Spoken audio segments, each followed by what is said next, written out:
네, 여러분 반갑습니다.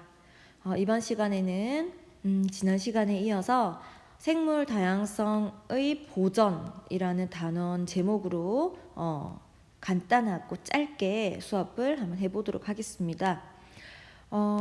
일단 생물 다양성이 현재 우리 지구상에는 굉장히 위기에 처해 있는 상황입니다. 그래서 생물 다양성이 위기를 맞게 된 그리고 생물 다양성이 감소하게 된 원인들에는 어떤 것들이 있는지 지금 5가지로 크게 나누어서 설명이 되어 있는데요. 먼저 첫 번째, 서식지 파괴. 자, 생물들은 다양한 서식지에서 살아가고 있어요. 자신이 살아가는 서식지가 다 각각 다른 건데, 이러한 서식지가 파괴됨으로 인해서 당연히 그럼 서식지가 없으면 생물이 살아갈 수 없게 될 것이고, 그러면은 생물들이 하나둘씩 자취를 감추게 되면서 다양성이 감소하게 된다는 얘기입니다. 그런데 이러한 서식지 파괴는 대부분 자연적인 현상이라기보다는 인간의 활동에 의해서 가장 많이 일어나고 있습니다.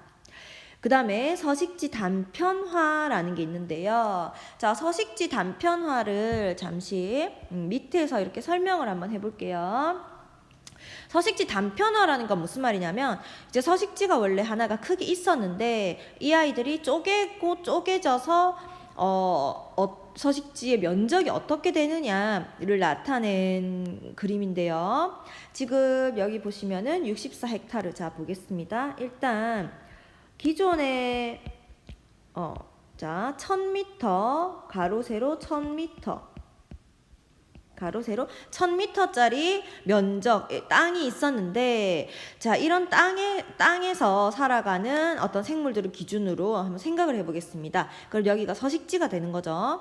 그러면 이렇게 서식지가 되는데 실질적으로 땅은 1000m 두 개를 곱해주는 게 면적이니까 헥타르, 지금 헥타르의 단위를 잘 이해 못하실 수도 있는데, 헥타르라는 건 1헥타르는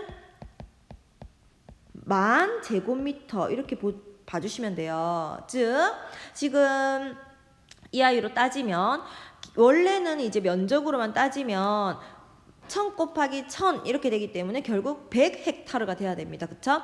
100헥타르가 되어야 되는데 실질적으로 지금 여기 보이는 이러한 가장자리, 우리가 가장자리라고 표현을 하는데요. 끝부분, 이런 가장자리는 굉장히 어떤 다른 외부의 습격도 잘 받기 쉽고 안정적인 어떤 서식처라고 볼 수가 없어요. 그래서 실질적으로 땅의 면적이 1000m였어도 이 생물들이 살아갈 수 있는 서식지라는 거는 가장자리를 제외한 면적, 즉 가장자리가 만약에 100m라고 생각을 해준다면 이것들을 계산해 봤을 때 실제 서식지는 64헥타르가 나오는 거예요. 이해되실까요, 지금?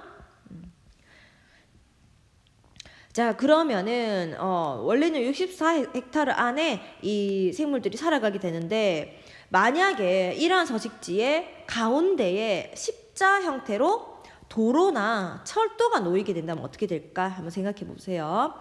철도나 도로 같은 경우는 넓게 만들진 않아요. 이 아이들이 실제 차지하는 면적은 굉장히 적을 수 있어요. 지금 그림 오른쪽에 있는 그림처럼 철도나 도로가 지나가는 길은 굉장히 좁죠. 자, 그런데 철도나 도로가 지나감으로 인해서 가장자리의 면적이 굉장히 넓어지죠. 이거 이해되겠습니까? 원래 가장자리라는 게 이 큰 정사각형에서 가의 부분만 가장자리였다면 철도나 도로를 형성하고 나면은 이 가장자리가 최종 4개가 생겨버리는 거예요. 그러니까 여기 가장자리의 면적이 실질적으로 굉장히 넓어져 버리는 효과를 가지게 됩니다. 실제 도로나 철도의 면적은 작다 하더라도 이 아이들 철도나 도로로 인해서 생성되는 가장자리의 면적이 굉장히 넓어진다는 거죠. 그래서 결론적으로 실제 생물들이 살아갈 수 있는 서식지는 34.8헥타르, 거의 절반 정도밖에 남지 않게 된다는 얘기예요. 이해됩니까? 이런 식으로 서식지가 이렇게 잘게 잘게 쪼개지는 걸 서식지 단편화라고 이야기합니다. 그래서 이렇게 서식지 단편화도 생물 다양성을 감소시키는 하나의 원인이 되겠습니다. 그 다음에 세 번째가 외래종의 도입. 자, 이거는 외래종 중에서는 사실은 외래종이라고 다 나쁜 건 아니에요. 근데 우리나라에 들어와서 우리나라에 사는 자생종한테 위협을 가하는 이러한 외래종에 의해서 실제 우리나라에 잘 번식하고 살고 있던 이 자생종들이 점점 자취를 감추게 된다는 얘기입니다. 그래서 실제 우리나라에서는 외래종 중에서도 생태계에 아주 악영향을 미치는, 대부분 이런 아이들은 번식이 굉장히 빠르거나 너무나 넓게 분포함으로써 기존에 있던 생물들이 살아갈 수 있는 터전을 없애버리는, 이렇게 하면서 방해를 하게 되는 아이들이거든요. 그래서 이러한 아이들을 생태계 교란 생물이라고 해서 국가에서 지정하고 있습니다. 그래서 그런 생태계 교란 생물들은 함부로 포획해도 안 되고, 그러니까 국가의 어떤 허락을 받아서 포획을 하는 건 괜찮은데 함부로 이제 뭐 잡아가면은 만약에 그 생물을 잡았다, 그럼 잡아서 외부로 유출을 했다, 그러면 그 아이가 또 어디서 그렇게 왕성하게 번식을 시켜버릴지 모르잖아요. 그래서 국가의 특별한 어떤 이 관리를 받는 이러한 생물들을 생태계 교란 생물 이렇게 얘기해줘요. 지금 여기 나와 있는 블루길, 가시박, 뉴트리아, 돼지풀 이런 것들이 전부 다 생태계 교란 생물 되겠습니다. 그 다음에 불법 포획과 남획. 자, 불법 포획이라는 거는 실질적으로 포획을 하면 안 되는데 포획을 하는 거예요. 포획을 하지 말라고 하는 데는 이유가 있단 말이죠. 어떤 생태계 다양성, 즉 먹이 그물상에서 굉장히 중요한 위치를 차지하고 있는 생물이거나 이런 아이들은 함부로 포획해버리면 안 된다는 거예요. 왜냐하면 생태계 균형이 깨지게 되니까. 근데 그런 아이들을 뭐 영양의 이유로 뭐 잡아 먹으려고 뭐 포획하거나 이런 일들이 빈번하게 일어난다는 거예요. 결국 전부 다 사람 때문인 것 같아요. 보니까 포획은 잡는 거고, 남획은 함부로 막 많이 잡아버리는 이런 걸 남획이라고 얘기합니다. 마지막 환경오염과 기후변화. 자, 환경오염과 기후변화, 이거는 우리 사람이 어떻게 할 수는 없는 건데, 어떻게 보면 환경오염도 사람 때문이고 기후변화도 크게 보면은 결국 사람 때문이라고 할 수도 있어요. 우리 지금 지구의 온도가 굉장히 높아져 있죠. 남극의 빙하가 녹고 있다, 이렇게 설명합니다. 자, 이런 것들이 전부 다 인간이 사용한 화석 연료나 혹은 뭐 이 타지 않는 재활용되지 않는 플라스틱 쓰레기 이런 것들이 모이면서 그것들을 매립하고, 그러면서 토양도 오염되고, 결과적으로 전부 다 연결되어서 환경오염이나 기후변화를 일으키는 거거든요. 그래서 지금 생물 다양성이 위기를 맞게 된 건 결국 인간의 영향이 굉장히 크다고 볼 수 있겠습니다. 그래서 밑에 지금 나와 있는 게 생물 다양성의 보전 대책이 나와 있는데, 이것도 생물 다양성을 우리가 파괴했으니까, 인간이 파괴를 했으니까 보전하는 것도 인간의 몫이겠죠. 그래서 인간이 생물 다양성을 보전하기 위해서 어떠한 노력을 할 수 있는지 여기에 지금 나와 있는 겁니다. 되겠죠? 그 다음에 환경보호와 지속 가능한 발전. 자, 지금 우리 세계는 발전을 안 할 수는 없어요. 그쵸?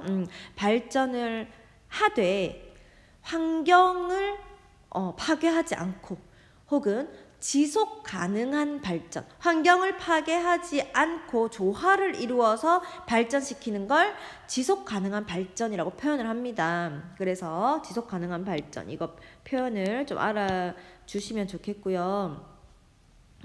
그래서 우리 지금 세계는 환경을 보호하면서 지속 가능한 발전을 이루는 방향으로 나아가고자 하는 목표를 가지고 있습니다. 그래서 어떤 식으로 지속 가능한 발전을 할 수 있는지 밑에 한번 읽어봐 주시면 되겠습니다. 자, 그래서 오늘 수업은 여기까지인데요.